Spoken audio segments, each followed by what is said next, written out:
আর একটি অপপ্রচার আমাদের বিরুদ্ধে আছে যে এই দেশে জামাত ইসলামী যদি ক্ষমতা আসে তাহলে মাইনরিটির উপরে জুলুম হবে। এটা একটি মিথ্যা প্রচারণা। চট্টগ্রামের হিন্দুরাই এটা সাক্ষী দেবেন যে আমরা যখন এমপি ছিলাম তাদের উপরে কোনো জুলুম হয়েছে। এই চট্টগ্রাম বাজারে তাদের একটা মন্দির ছিল, আওয়ামী লীগ দখল করে রেখেছিল। আমি নিজে দাঁড়িয়ে তাদের মন্দিরে রক্ষা করে চতুর্দিকে ওয়াল করে এটাকে প্রোটেক্টেড করছি। এবং এখানকার হিন্দুদের যিনি সভাপতি ভারতীয় একটি মিডিয়ার মাধ্যমে উনি এই ঘটনা বলেছেন এবং সাক্ষী দিয়েছেন। আমরা কারোর উপরে কোনো কিছু চাপিয়ে দেব না। প্রত্যেকেই তার ইচ্ছা অনুসারে অধিকার নিয়ে বসবাস করতে পারবেন। জামাত ইসলামী একটি কল্যাণের রাষ্ট্র চায়।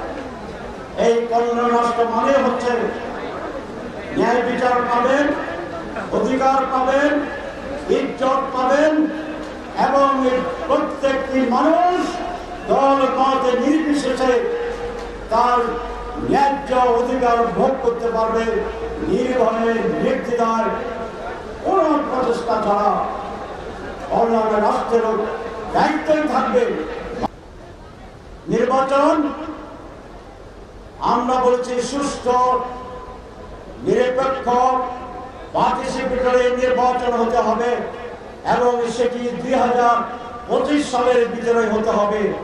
প্রধান উপদেষ্টা বলেছেন সম্ভব যদি তারা আংশিক সংস্কার করে। আমরা মনে করি 3 থেকে 6 মাসের ভিতরে প্রয়োজনীয় সংস্কার সাধন করা সম্ভব এবং তারপরে এই বছরের শেষের দিকে নির্বাচন অনুষ্ঠান করবে। এটাই জাতির প্রত্যাশা, জামাত ইসলামের দাবি। আমাদেরকে বলা হয় নারীর অধিকার থাকবে কিনা, আমার পরিবারে নারীরা চাকরি করতে পারবে কিনা। আমার পরিবারে আমার স্ত্রী একজন প্রফেসর রেডিওলজিস্ট, তিনি হেড অফ দ্য ডিপার্টমেন্ট, তিনি চাকরি করেন। আমার মেয়ে একজন ডাক্তার প্রফেসর, তিনি চাকরি করেন।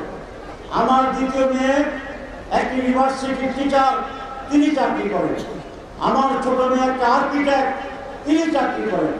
তাহলে আমরা ক্ষমতা আসলে যদি চাকরি করে না যায় তাহলে আমার পরিবারই তো চাকরি করতে পারছে না। এটি আমাদের বিরুদ্ধে অপপ্রচার। বৃষ্টি হচ্ছে আমি জানি, আমরা শেষ করছি। আর বলে ফ্যাসিজম, ফ্যাসিস্টরা একবার বিদায় হলে আবার ক্ষমতায় ফিরে আসে না। এই দেশে সেটা হবে না। বিভ্রান্ত হওয়ার কোনো কারণ নেই।